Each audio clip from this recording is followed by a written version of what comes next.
ನಮಸ್ಕಾರ. ಆರೋಗ್ಯ ರಹಸ್ಯ ಕಾರ್ಯಕ್ರಮಕ್ಕೆ ನಿಮ್ಮೆಲ್ಲರಿಗೂ ಆತ್ಮೀಯವಾದಂತಹ ಸ್ವಾಗತ. ನಾನು ದಿವೇಶ್ರೀ. ಮನೆಯಲ್ಲಿ ಯಾವುದೇ ಶುಭ ಕಾರ್ಯವನ್ನು ಮಾಡುವ ಸಂದರ್ಭದಲ್ಲಿ ದೊಡ್ಡ ದೊಡ್ಡ ನಿರ್ಧಾರಗಳನ್ನು ತೆಗೆದುಕೊಳ್ಳುವಂತಹ ಸಂದರ್ಭದಲ್ಲಿ ಜ್ಯೋತಿಷ್ಯದ ಮೊರೆ ಹೋಗುವುದು ತೀರಾ ಸಹಜವಾದಂತಹ ಒಂದು ಪ್ರಕ್ರಿಯೆ. ಶಾಸ್ತ್ರ ಕೇಳಿ ಅದರಲ್ಲಿ ಸರಿಯಾ ತಪ್ಪಾ ಅಂತ ತಿಳಿದುಕೊಂಡ ನಂತರದ ಸಂದರ್ಭದಲ್ಲಿ ಅದು ಶುಭವಾಗಿದ್ದಲ್ಲಿ ಮುಂದುವರಿಸುವುದು, ಅಶುಭವಾಗಿದ್ದಲ್ಲಿ ಅದನ್ನು ಕೈಬಿಟ್ಟು ಮುಂದೊಂದು ದಿವಸ ಮಾಡುವಂತಹ ತೀರಾ ಸಹಜವಾದಂಥ ಪ್ರಕ್ರಿಯೆಯನ್ನು ಪ್ರತಿಯೊಬ್ಬರು ಕೂಡ ಮಾಡ್ತಾ ಇರ್ತಾರೆ. ಆದರೆ ಜ್ಯೋತಿಷ್ಯ ಅಂದ ಸಂದರ್ಭದಲ್ಲಿ ಎಲ್ಲವನ್ನ ತಿಳಿಸುವಂತಹ ಶಾಸ್ತ್ರನ ಇದು ಅಥವಾ ಸಿದ್ಧ ಗ್ರಂಥನ, ಜ್ಯೋತಿಷ್ಯದಲ್ಲೂ ಕೂಡ ಗುರುತಿಸಲಾಗದ ವಿಚಾರಗಳಿದ್ದಾವೆ. ಎಲ್ಲದ್ರ ಬಗ್ಗೆ ತಿಳಿಸ್ಕೊಡೋದಕ್ಕೆ ಇವತ್ತು ನಮ್ಮ ಕಾರ್ಯಕ್ರಮದಲ್ಲಿ ಶ್ರೀ ಪುರುಷೋತ್ತಮ್ ದೇಶಿಕ್ ಗುರೂಜಿ ಇದ್ದಾರೆ. ಮೊದಲಿಗೆ ಅವರಿಗೆ ಕಾರ್ಯಕ್ರಮಕ್ಕೆ ಸ್ವಾಗತವನ್ನು ಕೋರೋಣ. ಗುರುಗಳೇ, ಕಾರ್ಯಕ್ರಮಕ್ಕೆ ಸ್ವಾಗತ. ನಮಸ್ಕಾರ. ಗುರುಗಳೇ, ಮನೇಲಿ ಯಾವುದೇ ಶುಭ ಕಾರ್ಯ ಆಗಲಿ, ದೊಡ್ಡ ದೊಡ್ಡ ನಿರ್ಧಾರಗಳನ್ನು ಯಾವುದೇ ವಿಚಾರದಲ್ಲಿ ತೆಗೆದುಕೊಂಡು ಹೋಗ್ತಾ ಇದ್ರು ಕೂಡ ಶಾಸ್ತ್ರ ಒಂದ್ಸಲ ಕೇಳಿಸ್ಬೇಡ. ಅಲ್ಲಿ ಪ್ಲಸ್ ಅಂದರೆ ಪ್ಲಸ್ಸು, ಮೈನಸ್ ಅಂದರೆ ಮೈನಸ್, ಮೈನಸ್ ಅಂದರೆ ಬಿಟ್ಬೋಣ, ಇಲ್ಲ ಪೋಸ್ಟ್ಪೋನ್ ಮಾಡೋಣ, ಈ ಥರದ ಒಂದು ಪರಿಪಾಠ ಬಂದುಬಿಟ್ಟಿದೆ ಮುಂಚಿಂದನೂ.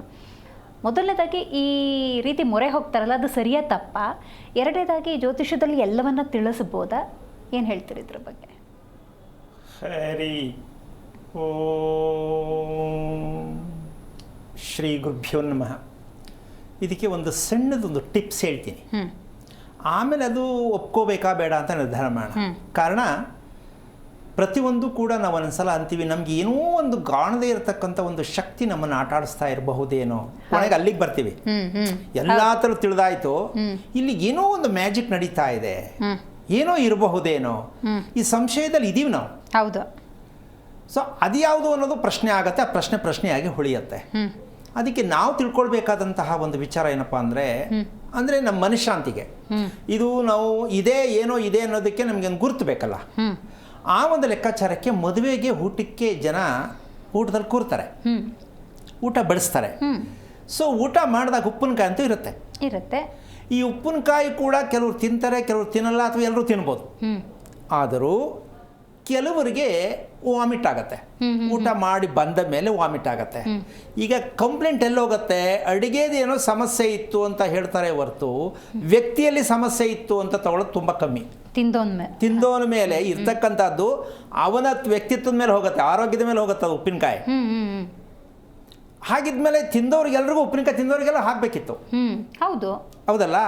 ಆಗಿಲ್ಲ, ಕೆಲವ್ರು ಮಾತ್ರ ಆಗತ್ತೆ. ಏನಿರ್ಬೋದಮ್ಮ ಇದ್ರ ಲಾಜಿಕ್ ಅಂದರೆ ಯಾವ ಥರ ತೊಗೊಬಂದು ಉಪ್ಪಿನಕಾಯಿ ತಿನ್ನೋದು ಕಾಮನ್, ಎಲ್ರಿಗೂ ತಿನ್ನಲೇಬೇಕಾಗತ್ತೆ. ಬಟ್ ಕೆಲವರು ಉಪ್ಪಿನಕಾಯಿ ತಿಂದಿದ್ದಾರೆ, ತಿಂದ ತಕ್ಷಣ ಹಿಂಗಾಗತ್ತೆ ಅಥವಾ ನಂತರ ಆಗತ್ತೆ ಅಂತಕ್ಕಂಥ ಒಂದು ವಿಚಾರಕ್ಕೆ ಇದಕ್ಕೆ ನಾವು ಮಾಮೂಲಿಯಾಗಿ ವಾತ ಪಿತ್ತ ಕಫ ತಗೊಳ್ತೀವಿ. ಪಿತ್ತ ಶರೀರ ಪ್ರಕೃತಿ ಇರತಕ್ಕಂಥ ಅವರಿಗೆ ಸಡನ್ನಾಗಿ ಉಪ್ಪಿನಕಾಯಿ ಆಗಲ್ಲ. ಎರಡನೇದು, ಅವ್ರಿಗೆ ಜೀರ್ಣ ಪ್ರಕ್ರಿಯೆ ಚೆನ್ನಾಗಿಲ್ಲದೆ ಇದ್ದಂತಹ ಸಂದರ್ಭಕ್ಕೆ ಇದು ತುಂಬ ಬೇಗನೆ ಹುಳಿ ರಿಯಾಕ್ಷನ್ ಆಗತ್ತೆ. ಈಗ ಆದರೂ ನಾವು ಒಟ್ಟಾರೆ ಏನು ಹೇಳ್ತೀವಿ, ಫಂಕ್ಷನ್ ಮಾಡಿದವ್ರ ಮೇಲೆ ನಿಗಾ ಹೋಗುತ್ತೆ ಹೊರತು ವ್ಯಕ್ತಿ ಮೇಲೆ ನಿಗಾ ಹೋಗಲ್ಲ. ನಿಜ, 100%. ಹೌದಲ್ಲ? ಏನೋ ವ್ಯತ್ಯಾಸ ಆಗಿದೆ ಅಂತ ಅವರು ಅಡುಗೆ ಮಾಡಿದವರು ಪಾತ್ರೆ ಕಲಾಯಿ ಮಾಡಿತ್ತಾ ಇಲ್ವಾ, ಬಕೆಟ್ ಹಾಕಿದ್ನ ತೊಳೆದಿದ್ನ ಇಲ್ವಾ, ಕೊನೆಗೆ ಚೌಲ್ಟ್ರಿ ಜಾಗದಲ್ಲಿ ಏನಾರು ಇತ್ತ, ಎಲ್ಲಿವರೆಗೂ ಹೋಗುತ್ತೆ ಅಂದರೆ ಇದು ಯಾವುದು ಎಲ್ಲವೂ ಸುಳ್ಳು ಅಂತ ಕೊನೆಯಲ್ಲಿ ಗೊತ್ತಾಗತ್ತೆ, ಏನೂ ಸಿಕ್ಕಲಿಲ್ಲ ಅಂತ.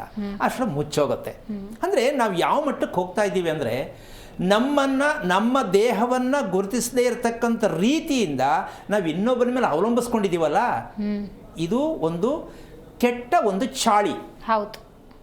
ಆದರೆ ಅದು ನಾವು ಕೇಳಬಾರ್ದು ಅಂತ ಹೇಳ್ತಾ ಇಲ್ಲ, ಕೇಳಿ, ನಿಮ್ಮ ವೈಯಕ್ತಿಕವಾದ. ಆದರೆ ಅದರಲ್ಲಿ ಎಷ್ಟು ಸಾರಾಂಶ ನಮಗೆ ಗೊತ್ತಿಲ್ಲದೆ, ಅಮ್ಮ ಎಷ್ಟು ಸಲ ನೀವು ವಿಚಾರವಾಗಿ ಹೇಳಿದ ಇವಾಗಲೇ ನೀವು ಪ್ರತಿಯೊಂದನ್ನು ನಾವು ಅದರ ಮೇಲೆ ನಂಬಿಕೆಯಾಗಿ ಮಾಡೋದಾ ಬೇಡವಾ ಡಿಸೈಡ್ ಅಲ್ಲಿಗೆ ಬರುತ್ತೆ. ಹೌದು. ಅಷ್ಟು ಸತ್ಯವಾಗಿರ್ತಕ್ಕಂಥ ಈ ಶಾಸ್ತ್ರದಲ್ಲಿ ಅಲ್ಲೂ ನಮಗೆ ಗೊತ್ತಿಲ್ಲದೆ ಇರತಕ್ಕಂಥ ರಹಸ್ಯ ಇದೆ ಅಂದರೆ ಏನಿರ್ಬೋದು, ಯಾರಿಂದ ಇರ್ಬೋದು ಅಂತಕ್ಕಂಥ ಒಂದು ಪ್ರಶ್ನೆ.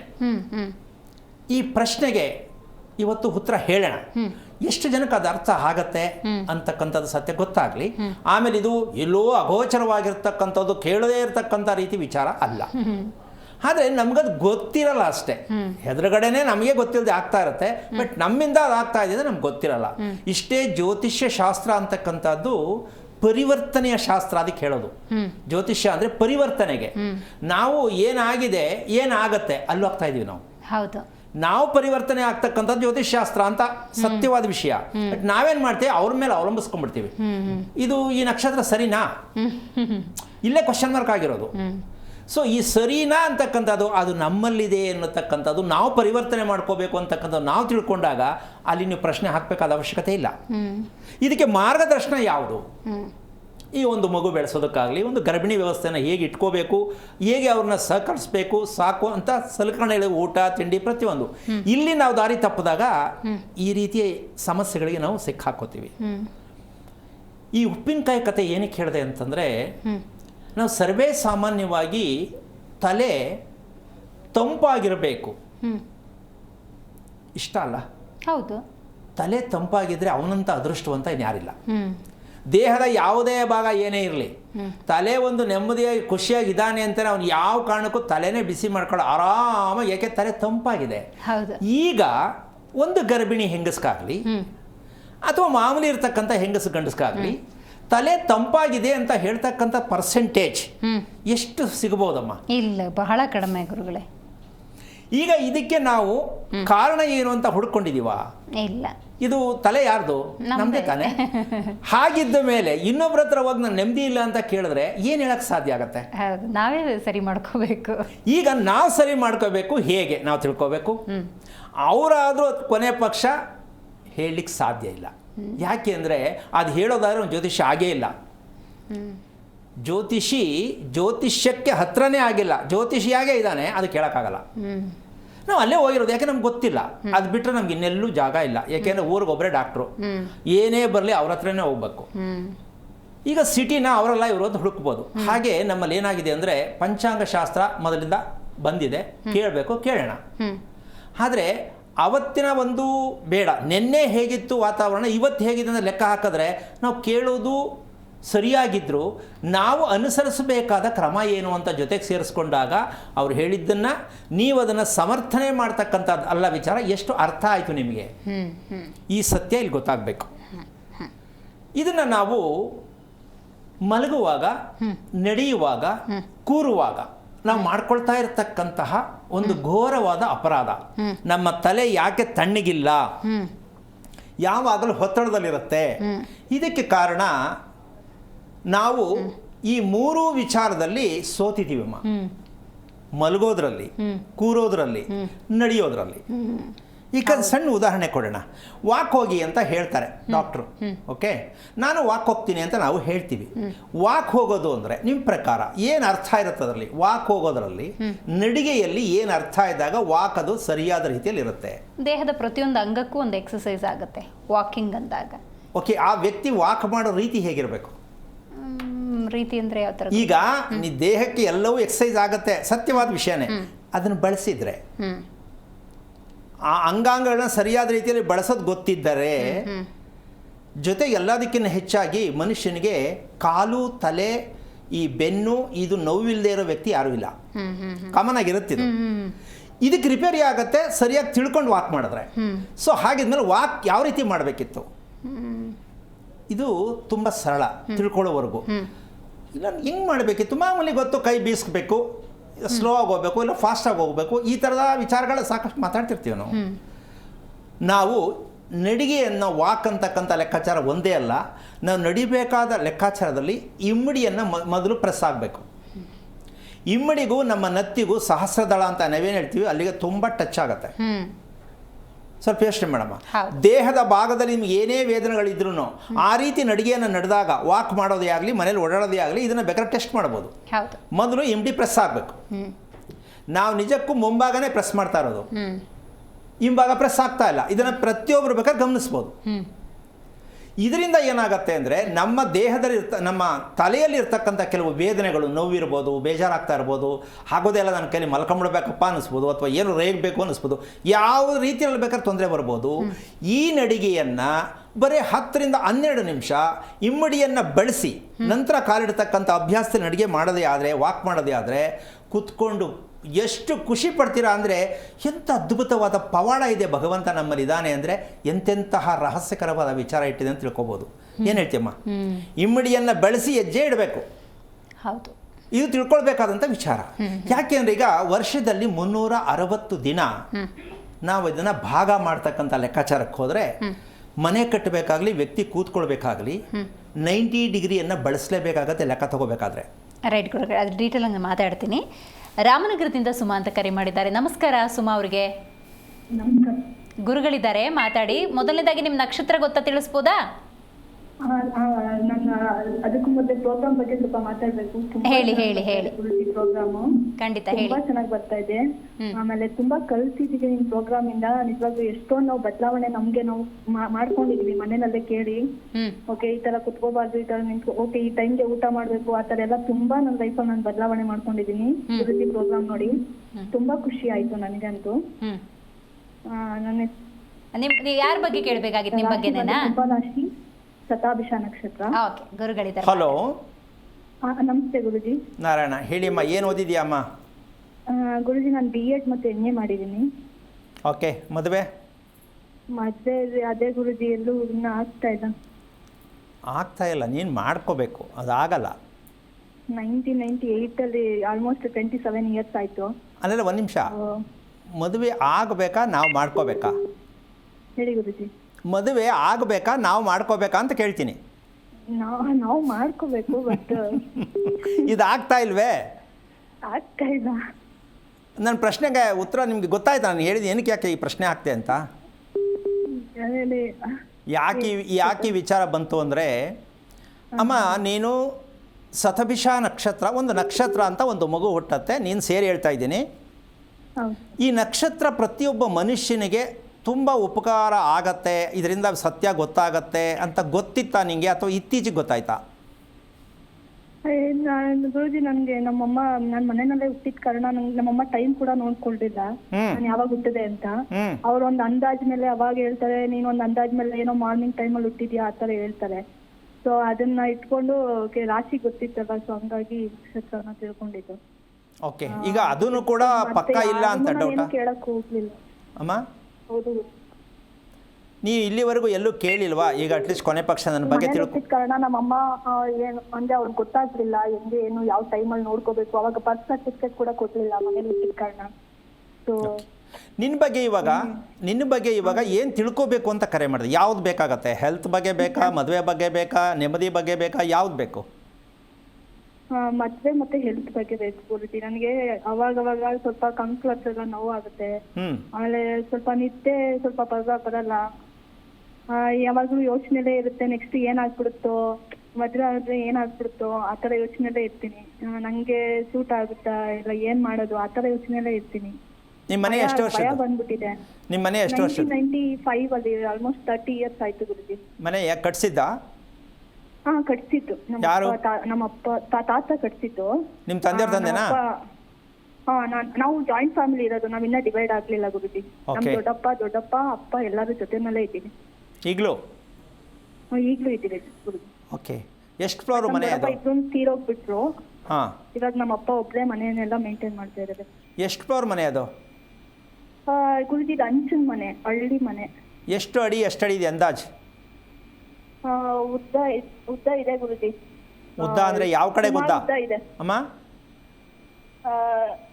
ಸುಮಾರು ಉದ್ದ ಇದೆ ಗುರುಜಿ. ನನ್ಗಷ್ಟು ಅಡಿ ಗಿಡಿ ಅದ್ರ ಬಗ್ಗೆ ಗೊತ್ತಾಗಲ್ಲ. ಅಲ್ಲ ಬೇಡ, ಓರಿ ಕೊನೆ ಪಕ್ಷ ಪೂರ್ವ ಪಶ್ಚಿಮ ಉದ್ದ ಇದೆಯಾ, ಉತ್ತರ ದಕ್ಷಿಣ ಉದ್ದ ಇದೆಯಾ? ಉದ್ದ ಪೂರ್ವ ಪಶ್ಚಿಮ ಉದ್ದ ಇದೆ, ಬಟ್ ಉತ್ತರಕ್ಕೆ ಬಾಗಿಲಿದೆ. ಉತ್ತರಕ್ಕೆ ಬಾಗಿಲು. ಓಕೆ, ಪೂರ್ವದಲ್ಲಿ ಏನು ರಸ್ತೆ ಇದೆಯಾ, ಏನು ಜಾಗ ನಿಮ್ಮದೇ ಇದೆಯಾ, ಏನಿದೆ? ಪೂರ್ವದಲ್ಲಿ ನಮ್ದು ಒಂದು ಸೈಟ್ ಇದೆ, ಸೈಟ್ ಆದ್ಮೇಲೆ ರಸ್ತೆ ಇದೆ ಗುರುಜಿ. ಓಕೆ, ಕಾಂಪೌಂಡ್ ಇದೆಯಾ ಮನೆಗೆ ಸುತ್ತ? ಇಲ್ಲ ಗುರುಜಿ, ಇಲ್ಲ. ಯಾಕೆ ಹಾಕಿಲ್ಲ? ನಿಮ್ಮದೇ ಜಮೀನು ಅಂತ ಹಾಕಿಲ್ವಾ? ಅಂದ್ರೆ ಇಲ್ಲಿ ಸ್ವಲ್ಪ ನಾವು ಹೊಲದ ಹತ್ರ ಇರೋದು, ಅಕ್ಕಪಕ್ಕ ಈಗ ಹಳ್ಳಿಗಳಲ್ಲಿ ಜಗಳ ಆಡ್ತಾರಲ್ಲ ಗುರುಜಿ, ಹಂಗಾಗಿ ನಾವು ಕಾಂಪೌಂಡ್ ಎಲ್ಲ ಹಾಕೊಳಕ್ ಹೋಗ್ಲಿಲ್ಲ. ಓಕೆ, ನಿಮ್ಮ ಮನೆಯಲ್ಲಿ ಸತ್ತವ್ರ ಫೋಟೋ ಎಷ್ಟಿದೆ? ನಮ್ದು ಹೊಲನ ಗುರುಜಿ? ಸತ್ತವರ ಫೋಟೋ ನಿಮ್ಮ ಮನೆಯಲ್ಲಿ ಎಷ್ಟಿದೆ? ಸತ್ತವರ ಫೋಟೋ ಅಂದ್ರೆ ನೀವ್ ಹೇಳಾದ್ಮೇಲೆ ನಾವು ಅದಕ್ಕೆ ಫೋಟೋ ಪೂಜೆ ಮಾಡ್ತಾ ಇದ್ದ ಗುರುಜಿ. ಸರಿಪಾ, ಸರಿ, ಓಕೆ ಆಯ್ತು. ಎಷ್ಟು ಫೋಟೋ ಇತ್ತು? ಒಟ್ಟಿಗೆ ಮಾಡ್ಬಿಟ್ಟು ಒಂದು ಚಿಕ್ಕ ಫೋಟೋ ಮಾಡ್ಕೊಂಡು ಇಟ್ಕೊಂಡಿದೀವಿ ಅಷ್ಟೇ. ತುಂಬಾ ದೊಡ್ಡದು ಇಟ್ಬಿಟ್ಟಿದ್ರು ಅವಾಗ. ಏನಾಯ್ತು ಫೋಟೋ? ಆತರ ಇಟ್ಬೇಡಿ ಅಂತ ಹೇಳಿ ಅದನ್ನ ಚೇಂಜ್ ಮಾಡಿದೆ. ಸರಿಪಾ, ಫೋಟೋ ಏನ್ ಮಾಡಿದ್ರಿ? ಫೋಟೋನ ನದಿಗೆ ಬಿಟ್ಬಿಟ್ರಿ ಗುರುಜಿ. ಓಕೆ, ಈಗ ಯಾವ್ದು ಇಲ್ಲ ಫೋಟೋ? ಈಗ ಇವಾಗಿದೆ. ನಮ್ ದೊಡ್ಡಪ್ಪಂದಿದೆ, ನಮ್ದು ದೊಡ್ಡಮ್ಮಂದಿದೆ, ನನ್ನ ಅಜ್ಜಿದು, ನನ್ನ ತಾತಂದಿದೆ. 5 ಜನದ ಫೋಟೋ ಇದೆ ಗುರುಜಿ. ಶಬಾಷ್. ಅದಕ್ಕೆ ಪೂಜೆ ಯಾರು ಮಾಡೋದು? ಪೂಜೆ ಮಾಡಲ್ಲ ಗುರುಜಿ, ನಾವ್ ಯಾವಾಗ್ಲೂ ಅದಕ್ಕೆ ಪೂಜೆ ಮಾಡಲ್ಲ. ಫೋಟೋ ಯಾಕದು? ಇದೆ ಅಷ್ಟೇ. ಫೋಟೋ ಯಾಕೆ? ಫೋಟೋ ಸುಮ್ಮನೆ ನೆನಪಿಗೆ ಇಟ್ಕೊಂಡಿರೋದಷ್ಟೇ. ಫೋಟೋ ಇದ್ರೆ ನೆನಪು ಬರೋದಾ? ಇಲ್ಲ ಬರಲ್ಲ. ಹಂಗಲ್ಲ ಗುರುಜಿ, ಅಂದ್ರೆ ಅಮ್ಮ ಇಷ್ಟು ಒಂದು ನಿಮಿಷ ಕೇಳಿಸ್ಕೊ, ಹೇಳ್ತೀನಿ. ಗುರುಜಿ. ಹಾ ಸತ್ತವರ ಫೋಟೋವನ್ನು ಇಡಲೇಬಾರ್ದು. ಒಂದು ಇಟ್ಟರು ತಪ್ಪಾಗಲ್ಲ. ಇನ್ನೊಂದು ಏನಂದರೆ ನಾವು ಅದನ್ನು ಗಮನಿಸಬೇಕು. ಸತ್ತವ್ರ ಫೋಟೋ ಇಡಬೇಕಾದ್ರೆ ಫೋಟೋ ಹೇಗಿರಬೇಕು ಅನ್ನೋದು ತಿಳ್ಕೊಳ್ಳದೇ ಇರೋದಕ್ಕೆ ಇಡಬಾರ್ದು ಅಂತ ಹೇಳ್ತಕ್ಕಂಥ ವಿಚಾರ. ಓಕೆ ಓಕೆ ಗುರುಜಿ. ಆ ಫೋಟೋ ಸತ್ತವ್ರದ್ದು ಶ್ರೀಮಂತಿಕೆ ಥರ ಇರಬೇಕು, ನೋಡಿದ ತಕ್ಷಣ ನಗು ಬರಬೇಕು, ಆ ರೀತಿ ಫೋಟೋ ಇಟ್ಕೋಬೋದು. ಗುರುಜಿ, ಇದೇ ಕಾರಣಕ್ಕೆ ನನ್ನ ಅಜ್ಜಿ ಫೋಟೋ ತುಂಬಾ ನೋಡಿದ್ರೆ ಭಯ ಆಗ್ತಾ ಇತ್ತು. ಅದಕ್ಕೆ ಏನ್ ಮಾಡಿದ್ವಿ, ಅದನ್ನ ತೆಗ್ದ್ಬಿಟ್ವಿ ಗುರುಜಿ. ಈಗ ನಿಮ್ಗೆ ಗೊತ್ತಾಯ್ತಲ್ಲ ಇವಾಗ ನೋಡಿದ್ರೆ ತುಂಬಾ ಭಯ ಆಗ್ತಾ ಇತ್ತು ಸಡನ್ ಆಗಿ ನೋಡಿದಾಗ. ಈಗ ನಿಮ್ಮ ವಂಶದ ಕತೆ, ನಿಮ್ಮ ತಂದೆಯವರ ತಂದೆ ಪ್ಲಸ್ ನಿಮ್ಮ ತಂದೆ, ಈ ವಂಶದ ಕತೆ ಏನಾಗಿದೆ ಅಂದರೆ ಎಡೆ ಇಡ್ತಕ್ಕಂತಹ ಅಭ್ಯಾಸದಲ್ಲಿ ಬಂದಿರತಕ್ಕಂತಹ ಅವರವರ ಅನುಕೂಲಕ್ಕೆ. ಅಮ್ಮ ನಾವು ಅದನ್ನ ಮಾಡಲ್ಲ, ಎಡೆ ಇಕ್ಕಲ್ಲ ಯಾರು. ಇರಮ್ಮ, ಪೂರ್ತಿ ಹೇಳ್ತೀನಿ. ಓಕೆ. ನಾನು ಮಾತಾಡ್ತಿರೋದು ಇವತ್ತಿಂದಲ್ಲ. ಅಪ್ಪ, ಅಜ್ಜ, ಮುತ್ತಜ್ಜ, ಇಲ್ಲಿ ಈ ಒಂದು 3 ತಲೆಮಾರಿಂದ ಲೆಕ್ಕಾಚಾರ ಹಾಕ್ಕೊಂಡಾಗ ಹಿರಿಯರಿಗೆ ಸಂಬಂಧಪಟ್ಟಂಥದ್ದು ಯಾವ ಕಾರಣಕ್ಕೂ ನಾವು ಪ್ರೇತಕ್ಕೆ ಮುಕ್ತಿ ಕೊಡ್ತಕ್ಕಂಥದ್ದು ಅಂತ ಹೇಳ್ತಾರೆ. ಮತ್ತೆ ಅದನ್ನು ಸತ್ತಿರುವಂಥ ವ್ಯಕ್ತಿ ಮತ್ತೆ ಮನುಷ್ಯನಾಗಿ ಹುಟ್ಟಬೇಕಂದ್ರೆ ಕುಟುಂಬದಲ್ಲೇ ಬಂದು ಹುಟ್ಟೋದಕ್ಕೆ ಸಂಸ್ಕಾರ ಮಾಡೋದು, ಗೊತ್ತಾ? ಆದರೆ ನಿಮ್ಮ ಮನೆಯಲ್ಲಿ ಯಾವ ಕಾರಣಕ್ಕೂ ಇದು ಸಾಧ್ಯವಿಲ್ಲದ ಮಾತು, ಹೌದಾ? ಹಲೋ, ಹೇಳಿ ಗುರುಜಿ. ಸತ್ತವರಿಗೆ ಶ್ರಾದ್ದ ಕ್ರಿಯೆಗಳನ್ನ ಮಾಡ್ತಕ್ಕಂಥ ವಿಚಾರ ಗೊತ್ತಿಲ್ಲ, ಹೌದು ತಾನೆ? ಹೌದು ಗುರುಜಿ. ಅದಕ್ಕೆ ಇವಾಗ ನೀನು ಶತಭಿಷ ನಕ್ಷತ್ರಕ್ಕೆ ಬಂದಿರುವ ಕಾರಣ ಏನಕ್ಕೆ ಅಂದರೆ ನಿನ್ನಲ್ಲಿ ನಿದ್ದೆ ಅಂತಕ್ಕಂಥದ್ದು ಮನುಷ್ಯನಿಗೆ ಅತಿ ಮುಖ್ಯ, ಹೌದಾ ಅಲ್ವಾ? ಹೌದು ಗುರುಜಿ. ಈಗ ನಿದ್ದೆನೇ ನಿನ್ನ ಕ್ಲಾರಿಟಿ ಇಲ್ಲ ಅಂದರೆ ಇನ್ನು ಊಟನೂ ಕ್ಲಾರಿಟಿ ಇರಲ್ಲ, ಹೌದು ತಾನೆ? ಹೌದು ಗುರುಜಿ. ಈ ನಿದ್ದೆ ಮತ್ತು ಊಟ ಇದೆರಡೂ ಕೂಡ ಅತಿ ಮುಖ್ಯವಾಗಿ ಎಲ್ಲರಿಗೂ ಉಂಟು. ಅದರಲ್ಲಿ ಶತಭಿಷ ನಕ್ಷತ್ರದವ್ರಿಗೆ ಇದು ತುಂಬ ಉಲ್ಟಾಪಲ್ಟಾ ನಡೆಯುತ್ತೆ. ಇದರಿಂದ ಜೀವನದಲ್ಲಿ ಯಾವುದ್ರ ಮೇಲೂ ಪೂರ್ಣವಾದ ಕೆಲಸ ಮಾಡೋಕ್ಕಾಗಲ್ಲ, ಸಕ್ಸಸ್ ಆಗಲ್ಲ. ಯೋಚನೆ, ಭಯ, ಕೋಪ, ಬೇಜಾರು ಇದರಲ್ಲೇ ಜೀವನ ಕಳೆಯುತ್ತೆ. ಇದು ಗ್ರಾಚಾರ ಅಲ್ಲ. ನಾವು ನಕ್ಷತ್ರದ ಹಿನ್ನೆಲೆಯನ್ನು ತಿಳಿಯದೇ ಇರುವ ಕಾರಣ ಭಾರತ ದೇಶದ ಪ್ರತಿಯೊಬ್ಬರೂ ಕೂಡ ಈ ಸತ್ಯ ತಿಳ್ಕೊಳ್ಳದೇ ಇದ್ದರೆ ಹೀಗೆ ಅನುಭವಿಸ್ಬೇಕಾಗತ್ತೆ. ನಿಮ್ಮ ಓದು, ನಿಮ್ಮ ಆಸ್ತಿ, ನಿಮ್ಮ ಧೈರ್ಯ, ನಿಮ್ಮ ಹಣ ಯಾವುದು ಕೆಲಸಕ್ಕೆ ಬರಲ್ಲಮ್ಮ. ಮೊದಲು ನಾವು ಯಾರು, ನಮ್ಮ ಕರ್ತವ್ಯ ಏನು ಅಂತ ತಿಳ್ಕೊಳ್ತಕ್ಕಂಥದ್ದು ಮುಖ್ಯ, ಹೌದಾ ಅಲ್ವಮ್ಮ? ಯಾಕೆ ಮಾಡಲಿಲ್ಲ ಈ ಕೆಲಸ ನೀವು? ಕರ್ತವ್ಯ ನಾವು ತೀರಿಸಬೇಕು. ಇದನ್ನು ಮೊದಲು ನಿಮ್ಮ ಅಪ್ಪನ ಕೂರಿಸ್ಬಿಟ್ಟು ನೀನು ಮದುವೆ ಆಗದಿರೋದು ನನಗೆ ತುಂಬ ಒಳ್ಳೆಯದಾಯ್ತು. ಯಾಕೆಂದರೆ ಈ ಕರ್ಮ ತೊಳ್ಕೊಂಡು ಮದುವೆ ಮಾಡ್ಕೋತಾಯಿ. ನಿನ್ನನ್ನೇ ಹುಡ್ಕೊಂಡು ಬಂದು ಡಿಮ್ಯಾಂಡ್ ಮಾಡಿ ನಿನ್ನನ್ನೇ ಮದುವೆ ಮಾಡ್ಕೊಂಡು ಹೋಗೋ ಮಟ್ಟಕ್ಕೆ ಆಗತ್ತೆ.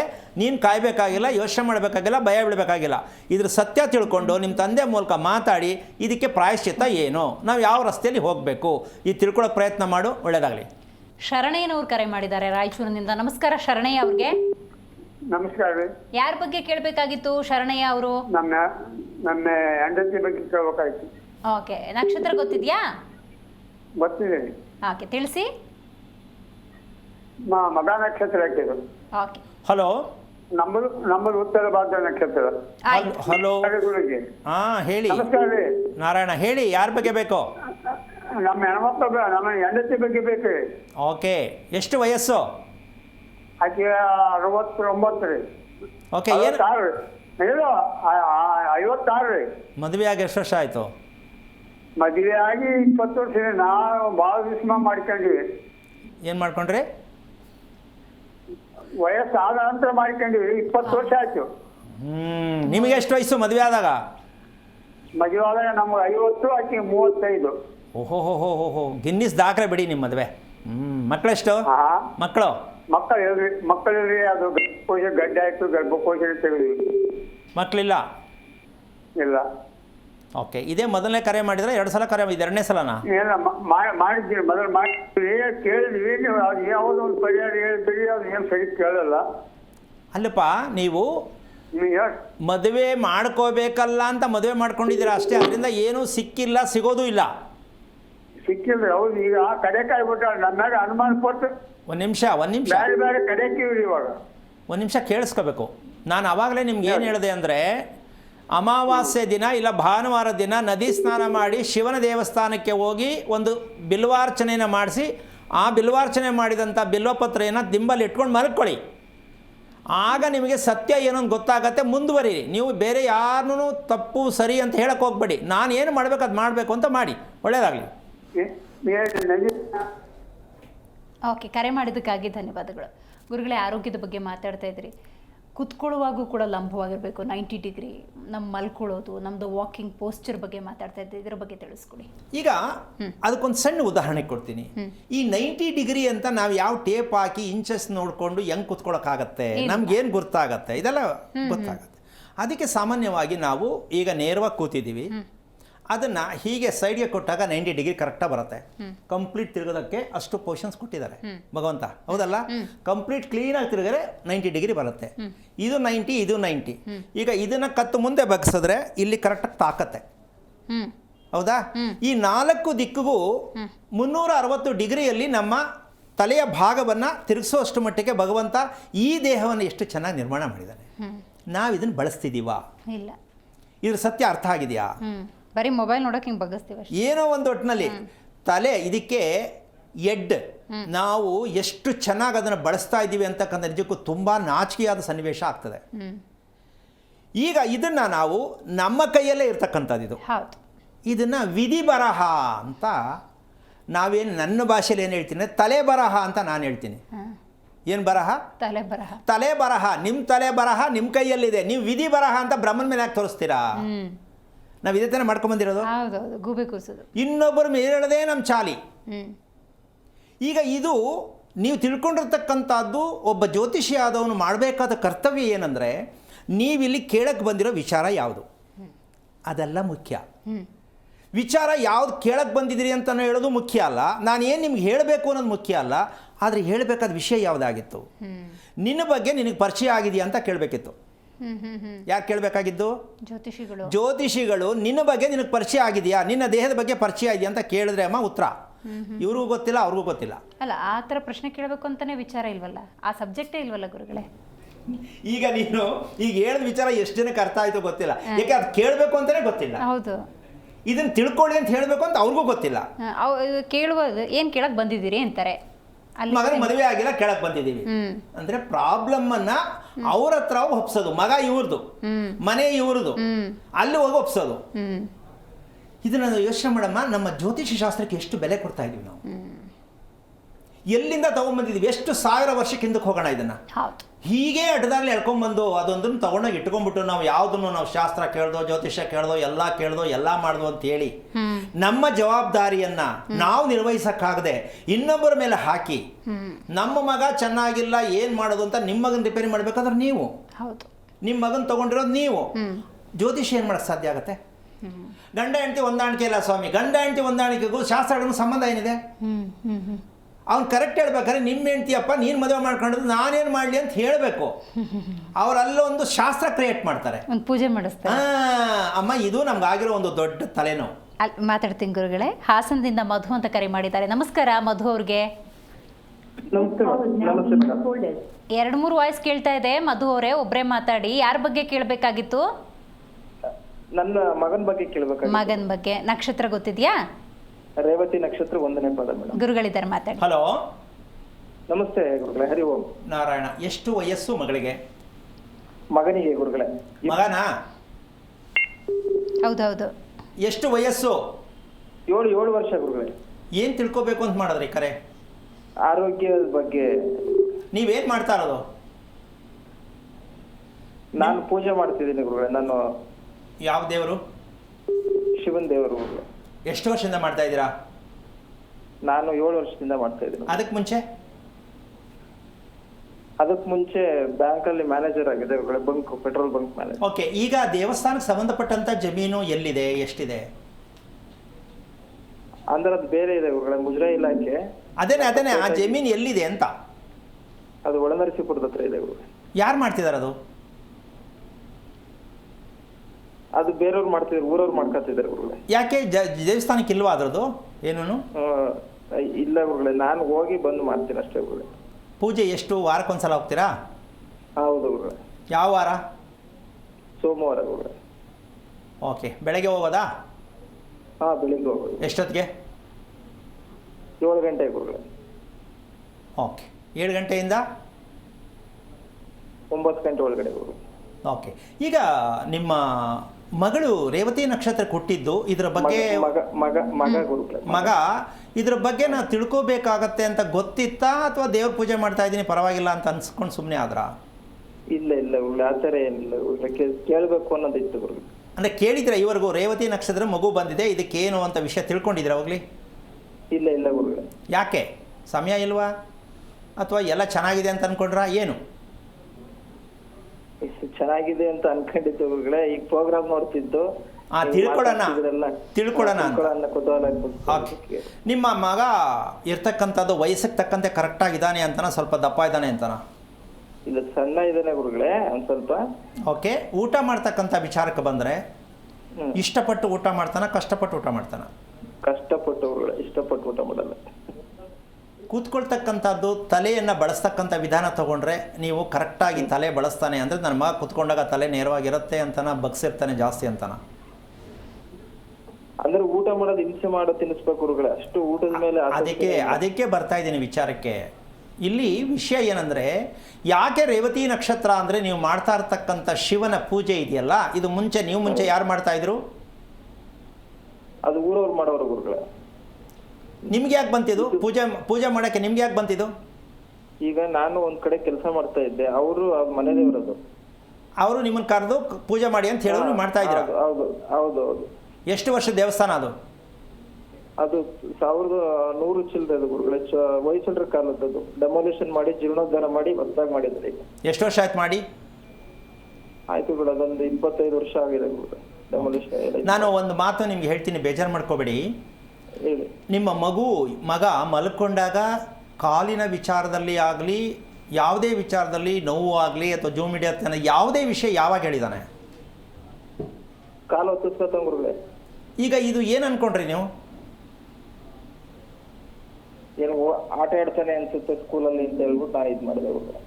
ನೋಡಿ, ರಕ್ತ ಚಲನೆ ಯಾವ ಕಾರಣಕ್ಕೂ ರೇವತಿ ನಕ್ಷತ್ರಕ್ಕೆ ಕ್ರಮಬದ್ಧವಾಗಿ ವಯಸ್ಸಿಗನುಸಾರವಾಗಿ ರಕ್ತ ಚಲನೆ ಸಾಧ್ಯ ಇಲ್ಲ. ಅರ್ಥ ಆಯ್ತಾ? ಒಂದೊಂದು ಸಲ ಮಂಕಾಗಿ ಕೂತಿರ್ತಾನೆ, ಒಂದೊಂದು ಸಲ ತುಂಬ ಆ್ಯಕ್ಟಿವ್ ಆಗಿರ್ತಾನೆ. ಸ್ವಲ್ಪ ಗಮನಿಸಿ ನೀವು. ಇದಕ್ಕೆ ನೀವು ಮಾಡಬೇಕಾದ ಕೆಲಸ, ತಿಳ್ಕೊಳ್ಬೇಕಾದಂಥ ವಿಚಾರ ಏನಪ್ಪ ಅಂದರೆ, ಈ ಪೂಜೆ ಮಾಡಿದ ನಂತರ, ಪೂಜೆ ಮಾಡೋಕ್ಕೆ ಶುರು ಮಾಡಿದ್ಮೇಲೆ ಮಗು ಹುಟ್ಟಿದ್ದ? ಇಲ್ಲ ಗುರುಗಳೇ, ಮಾಡಾದ್ಮೇಲೆ ಪಾಪು ಹುಟ್ಟಿತ್ತು ಗುರುಗಳೇ, ಅದು ಆಮೇಲೆ ಪೂಜೆ ಮಾಡಕ್ ಸ್ಟಾರ್ಟ್ ಮಾಡಿದ್ವಿ. ಇನ್ಯಾವ ಪಾಪು? ಅದಕ್ಕಿಂತ ಮುಂಚೆ ಒಂದು ಪಾಪು ಇದೆಯಾ? ಇಲ್ಲ ಗುರುಗಳೇ, 2ನೇ ಪಾಪು ಇದೆ ಈಗ. ಇದು ಮೊದಲನೇದ ಎರಡನೇದ? ಇದು ಮೊದಲನೇದು. ಓಕೆ. ಎರಡನೇದು ಯಾವ ನಕ್ಷತ್ರ? 2ನೇ ನಕ್ಷತ್ರ ಭರಣಿ ನಕ್ಷತ್ರ. ಓಕೆ. ನಿಮ್ಮ ತಂದೆ ಎಲ್ಲಿದ್ದಾರೆ? ತಂದೆ ಊರಲ್ಲಿದ್ದಾರೆ ಗುರುಗಳೇ, ನಾವು ಚಂದಾಯಪುರದಲ್ಲಿ ಇದ್ದೀವಿ. ನಿಮ್ಮ ತಾಯಿನ ಅವರು ಊರಲ್ಲಿದ್ದಾರೆ. ಅವರಿಬ್ಬರೇ ಇರೋದು? ಹಾಂ. ಓಕೆ. ನಿಮಗೆ ಈ ಶ್ರಾದ್ದಗಳು ಮಾಡ್ತಕ್ಕಂಥ ಅಭ್ಯಾಸ ಇದೆಯಾ ಇಲ್ವಾ? ಇಲ್ಲ ಗುರುಗಳೇ, ಶ್ರಾದ್ದ ಮಾಡಲ್ಲ ಗುರುಗಳೇ. ನಾವು ಲಿಂಗಾಯತರಲ್ಲ, ಶ್ರಾದ್ದದ ಕ್ರಮ ಇಲ್ಲ, ಎಡೆ ಇಡ್ತೀವಿ ಗುರುಗಳೇ. ಓಕೆ. ನಿಮ್ಮ ಆ ಮಗುಗೆ ನೆಗಡಿ ಶೀತ ಅಂತಕ್ಕಂಥದ್ದು ಗೊತ್ತಾಗತ್ತಾ ನಿಮಗೆ? ಈಗ ನಾನು 2 ಕ್ಲೂ ಕೊಟ್ಟಿದ್ದೀನಿ. ನೀವು ಮಕ್ಕಳನ್ನು ಯಾಕೆ ಗುರುತಿಸ್ಬೇಕು, ನಕ್ಷತ್ರದ ಬಗ್ಗೆ ಯಾಕೆ ತಿಳ್ಕೋಬೇಕು ಅನ್ನೋದಕ್ಕೆ ನಾನು ವಿಚಾರ ಹೇಳಿದ್ದೀನಿ ನಿಮಗೆ. ನೀವು ಮಾಡ್ತಾ ಇರುವಂಥ ವಿಚಾರ ಏನಪ್ಪ ಅಂದರೆ, ನಿಮಗೆ ಭಗವಂತ ಯಾವುದೋ ಒಂದು ರೂಪಲ್ಲಿ ದೇವರ ಪೂಜೆ ಮಾಡ್ತಕ್ಕಂಥ, ಆರಾಧನೆ ಮಾಡ್ತಕ್ಕಂಥ ಒಂದು ಕೊಟ್ಟಿರ್ತಕ್ಕಂಥ ದಾರಿ ತುಂಬ ಚೆನ್ನಾಗಿದೆ. ಆದರೆ ವಾರಕ್ಕೆ ಒಂದು ಪೂಜೆ ಮಾಡ್ತಕ್ಕಂಥದ್ದು ತುಂಬ ನಿಮ್ಮ ಮೇಲೆ ಕೆಟ್ಟದಾದ ಒಂದು ದೋಷವನ್ನು ನಿಮ್ಮ ತಲೆ ಮೇಲೆ ನೀವೇ ಹಾಕ್ಕೊಂಡು ಮುಂದೆ ಮಕ್ಕಳು ಅನಾರೋಗ್ಯಕ್ಕೆ ತುತ್ತಾಗುವುದು. ಎರಡನೇದು, ನಿಮ್ಮ ಒಂದು ಆರ್ಥಿಕ ಸ್ಥಿತಿ, ಆರೋಗ್ಯ ಸ್ಥಿತಿ ಎರಡೂ ಕೆಡ್ತಾ ಹೋಗುತ್ತೆ. ನೀವು ಮಾಡ್ತಾ ಇರೋ ಸಂಕಲ್ಪ ಚೆನ್ನಾಗಿಲ್ಲ, ಬೇಜಾರು ಮಾಡ್ಕೋಬೇಡಿ. ಪ್ರತಿದಿನ ಪೂಜೆಯನ್ನು ಮಾಡಿ, ಒಂದು ದಿನ ಪೂಜೆ ನಿಲ್ಲಿಸಿದ್ರು ಪ್ರಾಯಶ್ಚಿತ್ತ ಮಾಡ್ಕೊಂಡು ಪೂಜೆ ಮಾಡಬೇಕಾಗತ್ತೆ, ಧರ್ಮದ ರೀತಿಯಲ್ಲಿ ಪೂಜೆ ಮಾಡೋದಾದರೆ. ನಮಗೆ ಹೊಟ್ಟೆ ಹಸ್ದಾಗ ಊಟ ಮಾಡ್ತೀವಿ ಅನ್ನೋ ಲೆಕ್ಕಾಚಾರದಲ್ಲಿ ಎಷ್ಟು ಹರಿವಿದೆಯೋ, ಭಗವಂತನಿಗೆ ಆರಾಧನೆ ಮಾಡ್ತಕ್ಕಂಥದ್ದು ಅದರದೇ ಆದ ಕ್ರಮಬದ್ಧವಾಗಿ ಆ ಸಮಯದಲ್ಲಿ ಪೂಜೆ ಮಾಡಿದಾಗ ನಮಗೆ ಅನುಕೂಲ ಸಿಗುತ್ತೆ. ಸಂಬಳ ಕೊಡ್ತಾರೆ, ನೆಮ್ಮದಿ ಕೊಡ್ತಾರೆ, ಆರೋಗ್ಯ ಕೊಡ್ತಾರೆ. ಭಗವಂತ ಕೊಡೋ ಸಂಬಳ ನಮ್ಗೆ ಸಿಕ್ಕಾಬಡೆ ಕೊಟ್ಬಿಡ್ತಾರೆ. ಜನ ಕೊಡೋ ಸಂಬಳ ನಮಗೆ ಬೇಡ, ಭಗವಂತನ ಸಂಬಳ ನಮಗೆ ಬೇಕು. ಏನು ಹೇಳ್ತೀರಾ? ನೀವು ಮೊದಲು ಇದಕ್ಕೆ ಸಂಪಾದನೆ ಇಲ್ಲ ಅಂತನೋ ಅಥವಾ ಅವ್ರು ಕೊಡ್ತಾ ಇರೋದು ಕಮ್ಮಿ ಅಂತನೋ ಅಥವಾ ನಂಗೆ ಟೈಮ್ ಇಲ್ಲ ಅಂತನೋ ದಯವಿಟ್ಟು ಬಿಟ್ಟು ಮೊದಲು ನೀವು ರೇವತಿ ನಕ್ಷತ್ರದನ್ನ ತಿಳ್ಕೊಳ್ಳಿಲ್ಲ ಅಂದರೆ ನಿಮ್ಮ ಏಳಿಗೆ ತುಂಬ ಕಷ್ಟ ಆಗುತ್ತೆ. ಆರ್ಥಿಕ ಸ್ಥಿತಿ ಸ್ವಲ್ಪ ಕ್ವಶನ್ ಮಾರ್ಕ್ ಆಗುತ್ತೆ. ಯಾಕೋ ಸರಿ ಹೋಗ್ತಾ ಇಲ್ಲ, ಏನು ಮಾಡಲಿ, ನಾನು ಸಾಕಾಗ್ತಾ ಇಲ್ಲ, ಏನು ಮಾಡಲಿ, ಈ ಆತಂಕದಲ್ಲೇ ಸಿಕ್ಕಾಕೋತೀರಾ. ಸರಿ ಹೌದು ತಾನೆ? ಹೌದು ಈ ರೇವತಿ ನಕ್ಷತ್ರಕ್ಕಿಂತ ಮುಂಚೆ ಭರಣಿ ನಕ್ಷತ್ರದ ಮಗು ಆಯ್ತಕ್ಕಂಥ ವಿಚಾರ ಲೆಕ್ಕ ಹಾಕಿದ್ರು ಇವೆರಡೂ ನಕ್ಷತ್ರ ನಿಮಗೆ ಪೂರ್ಣವಾಗಿ ಸತ್ಯಾಂಶವನ್ನು ತೋರಿಸೋದಕ್ಕೆ ಬಂದಿರತಕ್ಕಂಥದ್ದು ತಿಳ್ಕೊಂಡು ಆರಾಧನೆ ಮಾಡೋಕ್ಕೂ ನಮ್ಮ ಮಕ್ಕಳಿರ್ತಕ್ಕಂಥದ್ದಕ್ಕೂ ನಾನು ಏನು ಮಾಡ್ಕೋಬೇಕು ಅಂತ ತಿಳ್ಕೊಳ್ಳೋಕೆ ಪ್ರಯತ್ನ ಮಾಡಿ. ಒಳ್ಳೆಯದಾಗಲಿ. ಸರಿ. ಸುಧಾ ಕುಮಾರಿ ಅಂತ ಕರೆ ಮಾಡಿದ್ದಾರೆ. ನಮಸ್ಕಾರ ಸುಧಾ ಕುಮಾರಿ ಅವ್ರಿಗೆ. ನಮಸ್ಕಾರ ಮ್ಯಾಮ್. ಯಾರ ಬಗ್ಗೆ ಕೇಳಬೇಕಾಗಿತ್ತು ಸುಧಾ ಅವರು? ಮಗಳು ಬಗ್ಗೆ ಕೇಳಬೇಕಾಗಿತ್ತು. ಮಗಳ ಹೆಸರು ಮತ್ತೆ ನಕ್ಷತ್ರ ತಿಳಿಸ್ತೀರಾ? ಮಗಳು ಅನಿತಾ ಅಂತ. ಅನಿತಾ. ವಿಶಾಖ ನಕ್ಷತ್ರ.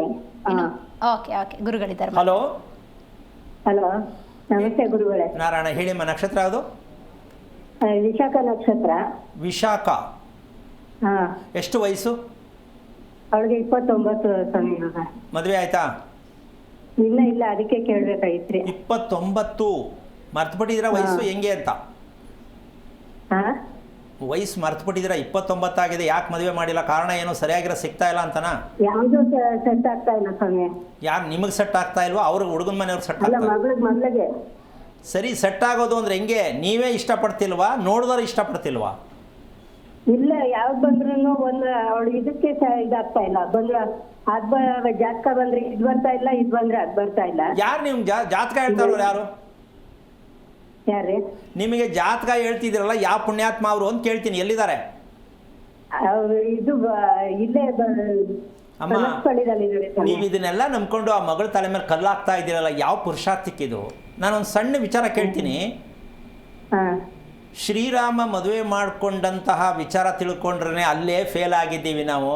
ಇಲ್ಲಿ ಯಾರಮ್ಮ ಜಾತಕ ಹೇಳಿ ಮದುವೆ ಮ್ಯಾಚಿಂಗ್ ಮಾಡೋ ಗಣಪಂಡಿತ ಯಾರಮ್ಮ ಹುಟ್ಟವನೇ? ಅವ್ನ ಮುಖ ತೋರ್ಸಮ್ಮ ಒಂಚೂರು ಹೋಗ್ಲಿ. ಎಲ್ಲಮ್ಮ ಇದ್ದಾನೆ ಇಂಥ ಪುಣ್ಯಾತ್ಮ? ಇದನ್ನೆಲ್ಲ ನಂಬ್ಕೊಂಡು ಮಕ್ಕಳ ತಲೆ ಮೇಲೆ ಕಲ್ಲಾಗ್ತಿರಲ್ಲ ತಾಯಿ ನೀವು. ಮ್ಯಾಚ್ ಆಗಬೇಕಂತೆ ಅವನೇ ಮ್ಯಾಚ್ ಮಾಡೋಕ್ಕೆ ನಿಮ್ಮ ಮಗಳಿಗೆ. ನಿಮ್ಗೆ ಅರ್ಥ ಬೇಡವಾ ಸ್ವಲ್ಪನಾದರೂ? ನಿಮ್ಮ ಮಕ್ಕಳ ಮದುವೆ ಮಾಡಿ ಮ್ಯಾಚ್ ಮಾಡೋಕ್ಕೆ ಪುರೋಹಿತನಿಗೆ ಅಧಿಕಾರ ಯಾವನು ಕೊಟ್ಟಿದ್ದಾನೆ? ಪ್ರಪಂಚದ ಇತಿಹಾಸದಲ್ಲಿ ಯಾರು ಮ್ಯಾಚ್ ಮಾಡ್ತೀನಿ ಅಂತ ಯಾರು ಇದ್ದರೆ ಇಡೀ ದೇಶದಲ್ಲಿ ನಾನು ಅವ್ರನ್ನ ಕಾಯ್ತಾ ಇದ್ದೀನಿ. ನಾನು ಮ್ಯಾಚ್ ಮಾಡಿ ಮದುವೆ ಮಾಡಿಸೋದಕ್ಕೆ ನಾನು ಸಾರ್ಥಕವಾದ ಮದುವೆ ಮಾಡಿಸ್ತೀನಿ ಅಂತ ಯಾರು ಇದ್ದರೆ, ಮಾಡಿಸೋ ತಾಕತ್ತು ಗೊತ್ತಿದ್ದರೆ ಇದ್ದಾರಾ ಇಲ್ವಾ? ನೀವು ಯಾಕೆ 29 ವರ್ಷ ಮಗುವಿನ ಆರೋಗ್ಯ ಎಲ್ಲ ಹಾಳಾಗಿದೆ. ಮೊದಲೇ 16-17 ವರ್ಷಕ್ಕೆ ಮದುವೆ ಆಗಬೇಕು ವಿಶಾಖ ನಕ್ಷತ್ರಕ್ಕೆ. 29ಕ್ಕೆ ತೊಗೊಂಬಂದಿದ್ದೀರಾ ಅಂತ ಯಾವ ಪುರುಷತ್ವಕ್ಕೆ ಮದುವೆ ಮಾಡ್ತೀರಾ? ಅದಕ್ಕೆ ಮಗು ಆಗುತ್ತಾ? ನಿದ್ದೆ ಬರುತ್ತಾ?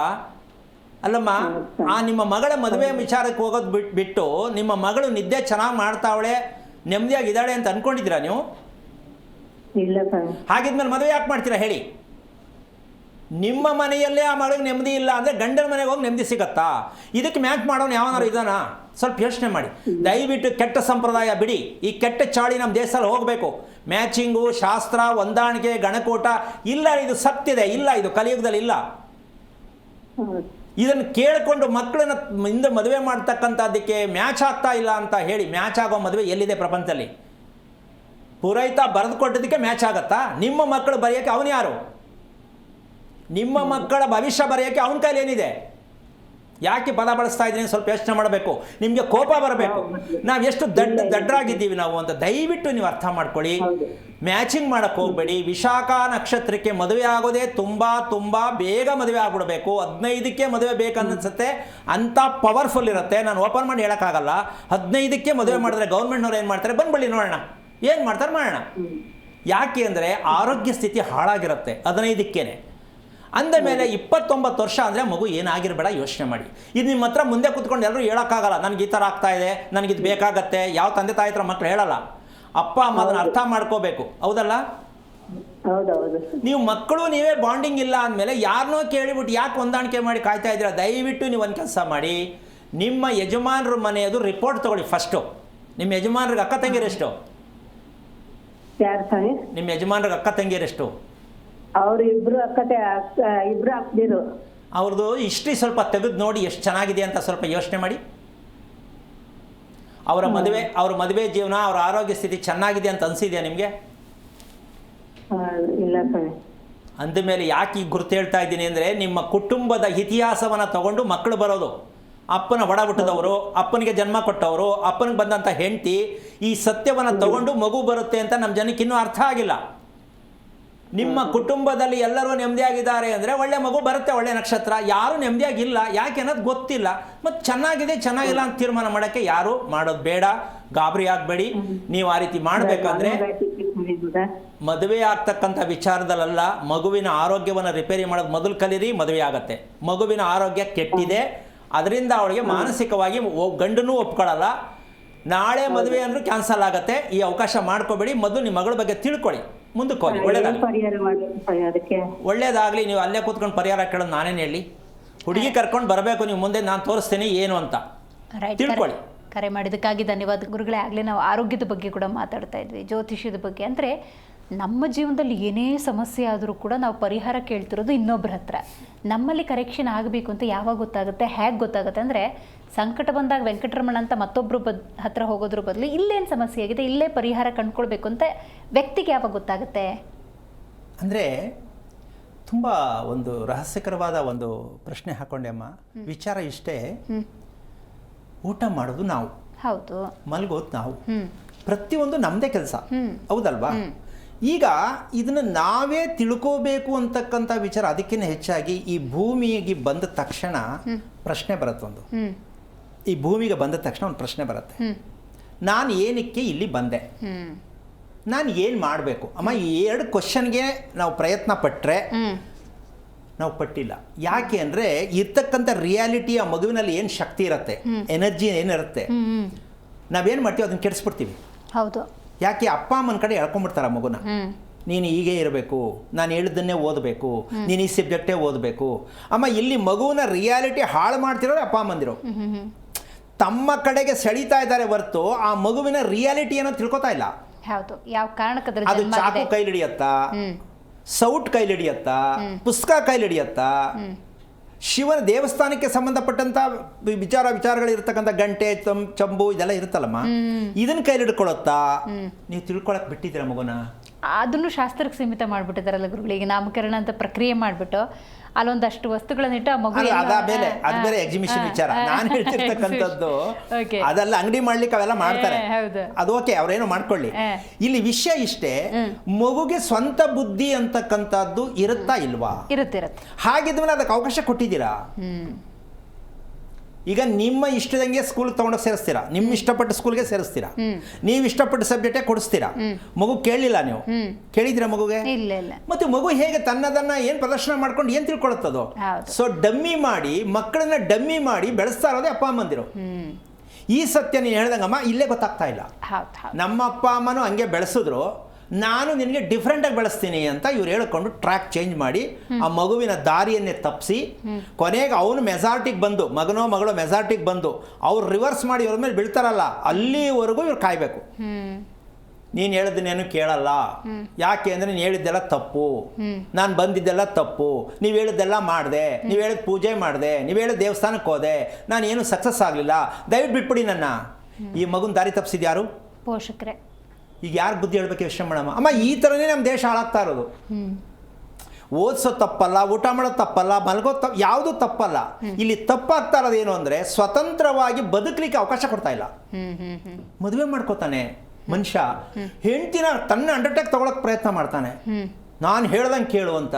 ಅರೆ ಬಿಡ್ರಿ ಫ್ರೀಯಾಗಿ, ಅದ್ರ ವಾಸ್ತವ ಏನು ಅಂತ ಗೊತ್ತಾಗ್ಲಿ ನಿಮಗೆ. 2-3 ವರ್ಷ ಕಾಯ್ಬೇಕಲ್ಲಮ್ಮ.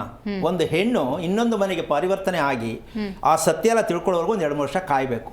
2 ದಿನ ಆಗಿರಲ್ಲ, ಆಗಲೇ ಶುರು ರಾಕ್ಪಾಟು. ಏನು ಹಂಗೆ ಮಾಡ್ತೀಯಾ, ಏನು ಹಿಂಗೆ ಮಾಡ್ತೀಯಾ ಅಂದರೆ ಹೆಂಗಾಗತ್ತಿದು?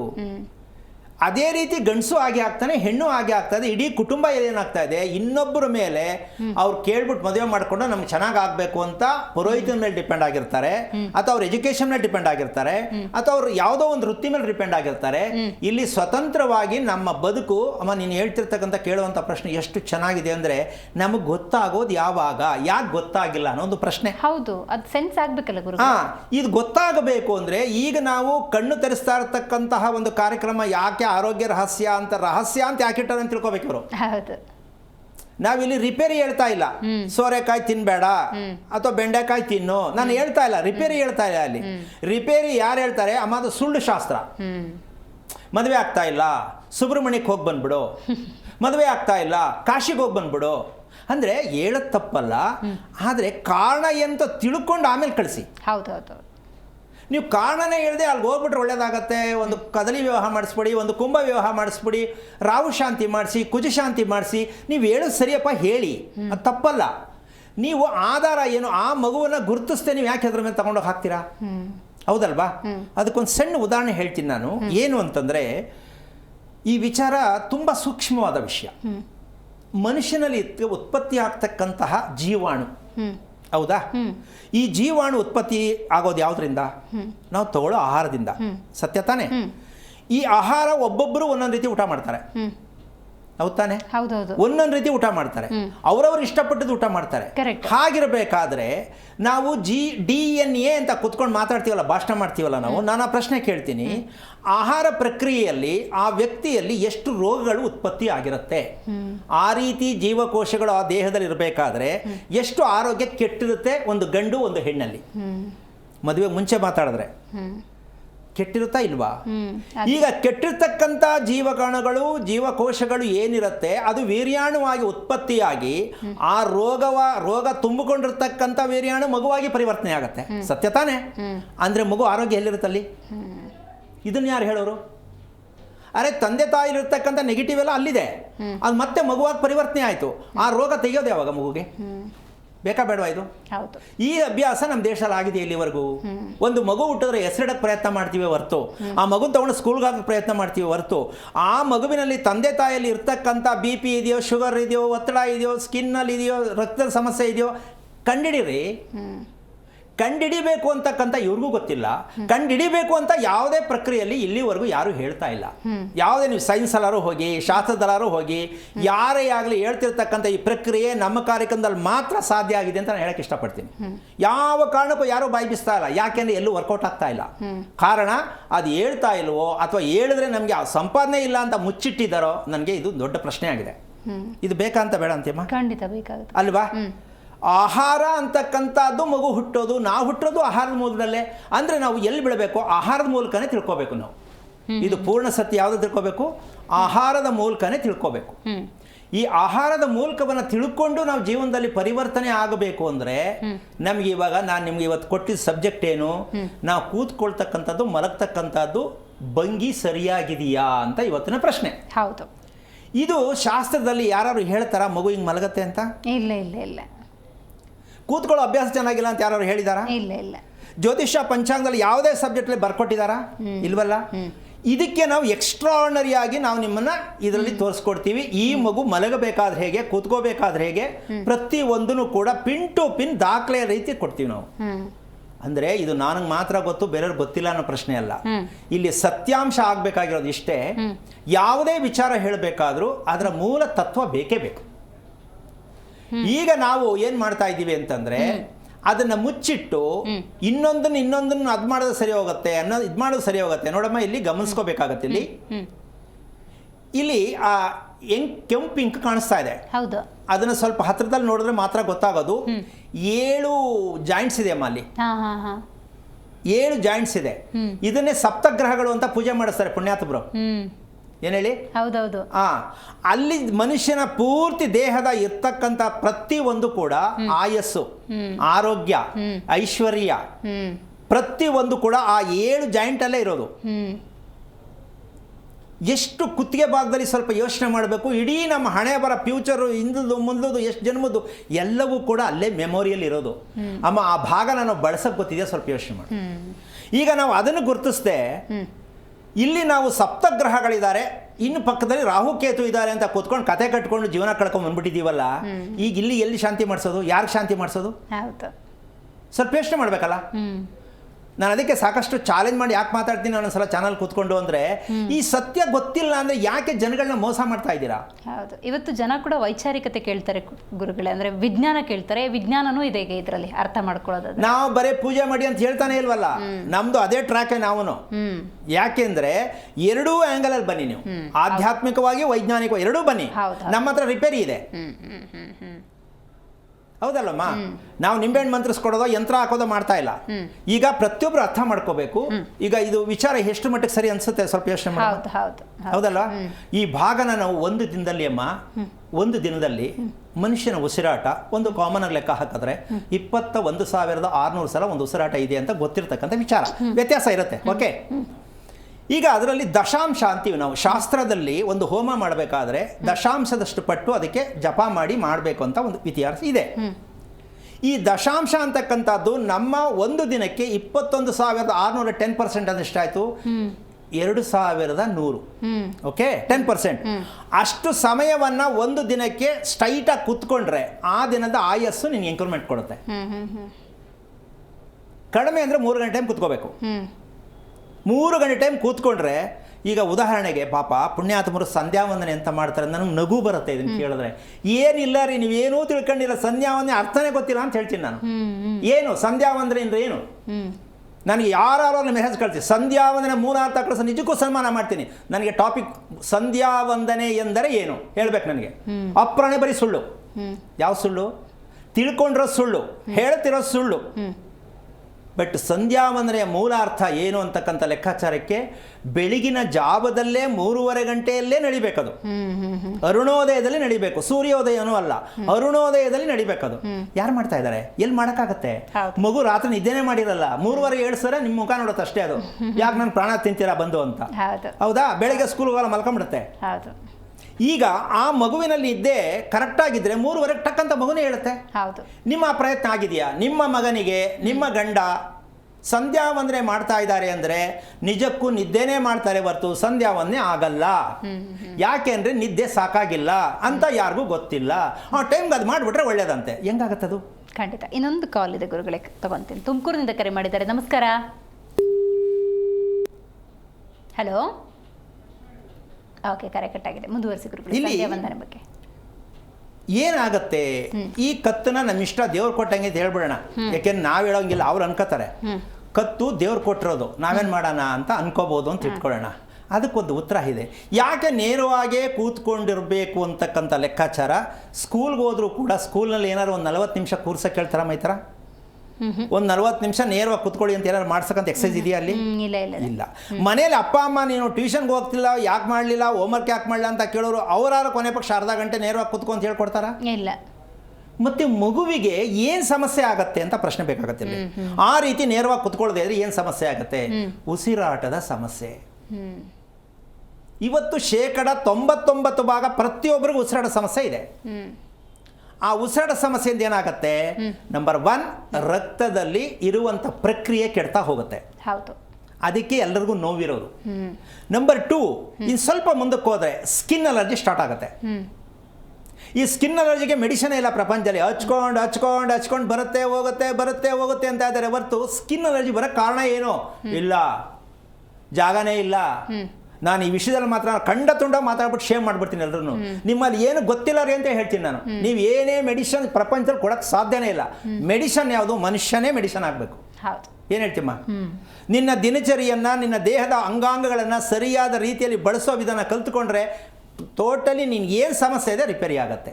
ಅದ್ರ ಜೊತೆಗೆ ಆಹಾರ ಪ್ರಕ್ರಿಯೆ ತುಂಬಾ ಚೆನ್ನಾಗಿರ್ಬೇಕು. ಇಲ್ಲಿ ಉಸಿರಾಟದ ಸಮಸ್ಯೆ ಯಾಕೆ ಇದಾಗ್ತಾ ಇದೆ ಪ್ರತಿ ಹುಟ್ಟದ ಮಕ್ಕಳಲ್ಲಿ? ಇವತ್ತು ಈ ನಕ್ಷತ್ರ ಬಗ್ಗೆ ನಾನು ಪ್ರತಿಯೊಂದನ್ನು ಉಸಿರಾಟದ ಬಗ್ಗೆನೇ ಮಾತಾಡ್ತೀನಿ. ಹೌದಾ? ಇಲ್ಲಿ ತಾಯಿಯ ಗರ್ಭದಲ್ಲಿ ಇರಬೇಕಾದ್ರೆ ಆ ತಾಯಿ ಆದವಳು ಸರಿಯಾದ ಸಮಯದಲ್ಲಿ ಮಲಮೂತ್ರಾದಿಗಳನ್ನು ವಿಸರ್ಜನೆ ಮಾಡಿದಾಗ ಮಾತ್ರ ಮಗುವಿಗೆ ಚೆನ್ನಾಗಿರ್ತಕ್ಕಂಥ ಮೈಂಡ್ ಸೆಟ್ ಇರುತ್ತೆ. ಸಕಾಲದಲ್ಲಿ ಯಾವ ಹೆಣ್ಣು ಮಾಡ್ಲಿಕ್ಕಾಗಲ್ಲ.